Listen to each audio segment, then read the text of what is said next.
Fellow students, so the first goal in this lecture is to introduce one last inverse trig function. So far, we've introduced inverses to sine and to cosine. How did we do those? We started by graphing sine and cosine, noticing that they failed the horizontal line test so they didn't have inverses, but if we restrict their domain, they do. So let's start with this. Let's see if we can do the same thing with tangent. So let's start with the graph of tangent. So let's see, if you remember, tangent of 0 is 0. Then it increases until it gets to this vertical asymptote at x equal to pi over 2, where it goes from plus infinity to minus infinity, comes up, back to 0 at x equal to pi, and then it repeats. It has a period of pi.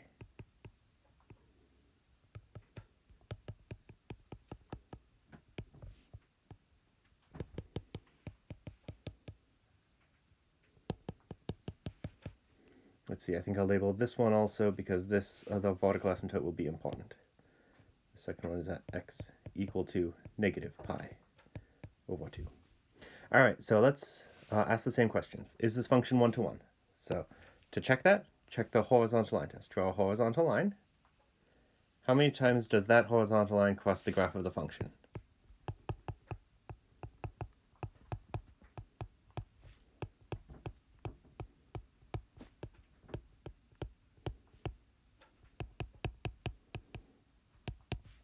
Well, I see at least 4 points of intersection in this picture.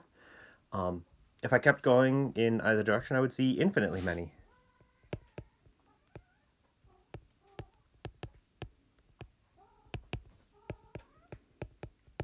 Now, a function is one-to-one if every horizontal line crosses the graph in at most one point, but it looks like that's not true. So is this function one-to-one? No. So, as a consequence,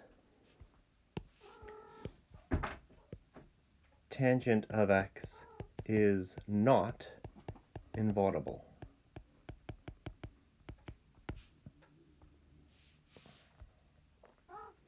So we'll play the same game. Is there a way we can restrict the domain to a domain that contains 0 on which the function is one-to-one?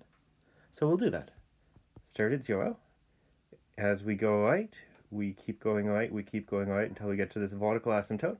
Let's stop at that vertical asymptote. Go left. We get to that vertical asymptote. So it looks like if we restrict the domain,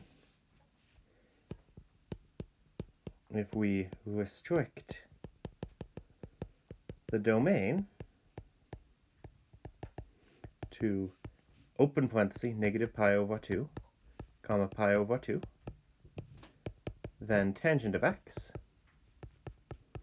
is 1-to-1. And there's the graph of it.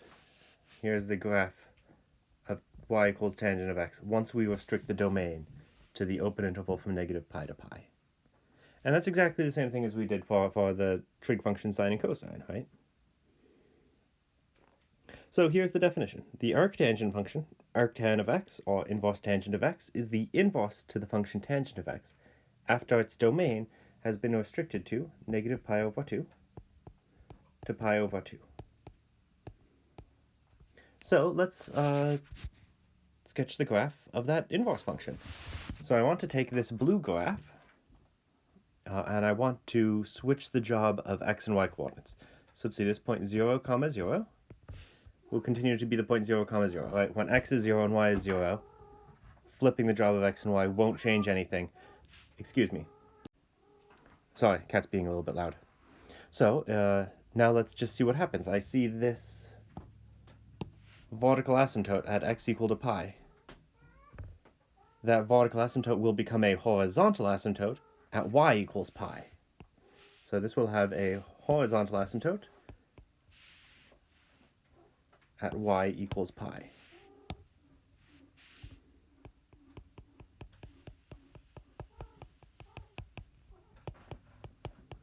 That is a perfectly pi over 2, rather. Right? That x coordinate will become this y coordinate. Next, I see a vertical asymptote here at negative pi over 2. So that vertical asymptote will become a horizontal asymptote at y equals negative pi over 2. And now let's just see. As the x values increase and get close to pi over 2, the y values go to positive infinity.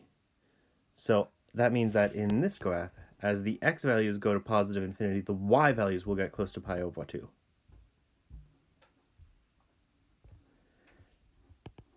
Same thing that way. And there's the graph. So let's just read off some things. What is the domain of this function? Well, even just by looking at this graph, it looks like the domain is negative infinity to infinity. I see all of the x values I could possibly want on that graph.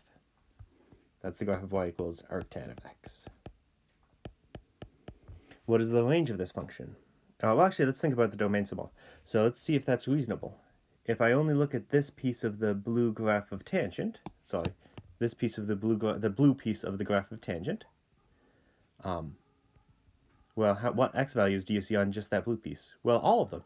It gets up to it plus infinity along that vertical asymptote. It goes to negative infinity along this vertical asymptote. So it hits all of the y values. So this thing has range everything, so this should have domain everything. Range. Let's look at this function right here. So it looks like I get all the y values, but I don't quite make it to pi over 2. So I get all the y values less than pi over 2 and greater than negative pi over 2. So it looks like the range is negative pi over 2 to pi over 2. And notice that is perfectly reasonable. The range of the inverse function should be the same as the domain of the original function. This blue piece of the graph of tangent is the original function. I restricted the domain to be negative pi over 2 to pi over 2. So the domain is negative pi over 2 to pi over 2. And the domain of inverse tangent should be the same as the range of what we started with. So it should be negative pi over 2 to pi over 2. So let's go back to what we did last time. So inverse sine, we checked this. The range of inverse sine is negative pi over 2 to pi over 2 inclusive. Its domain is negative 1 to 1. Inverse cosine has range 0 to pi inclusive and domain negative 1 to 1. Inverse tangent has range negative pi over 2 to pi over 2 and domain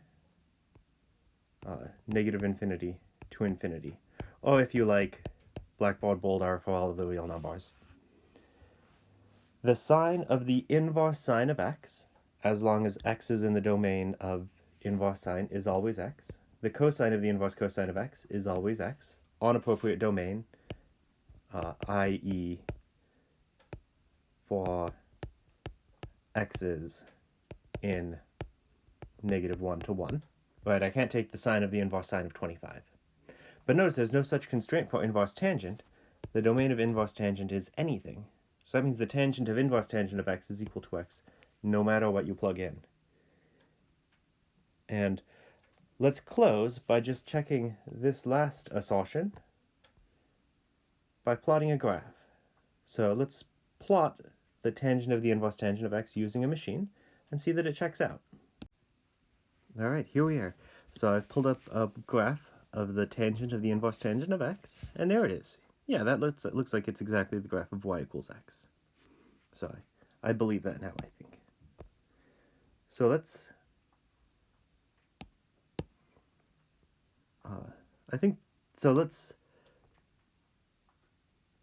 I'm going to end this part of the lecture with an overview of what will follow. So the remaining goal in this, series of lectures in this item is figuring out what sort of formulas we get when we take a trig function and evaluate it at a different trig function. So notice that sine of inverse cosine of x looks an awful lot like that, except instead of evaluating it at inverse sine of x, I'm evaluating at inverse cosine of x.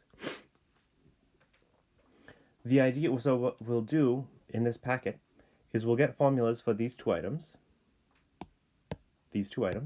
and we'll use generate ideas that will allow you to evaluate any trig function at any inverse trig function.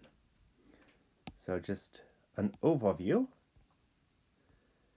We'll start by just doing an explicit computation. We'll compute cosine of the inverse sine of 3/5 using two strategies. One, we'll just use definitions and some algebra. Secondly, we'll think about it using a right triangle, with the warning that that right triangle technique might get goofy if we have negative numbers in sight. Then we'll get the other one, compute cosine of inverse sine of x in general, and then we'll compute sine of inverse cosine of x in general.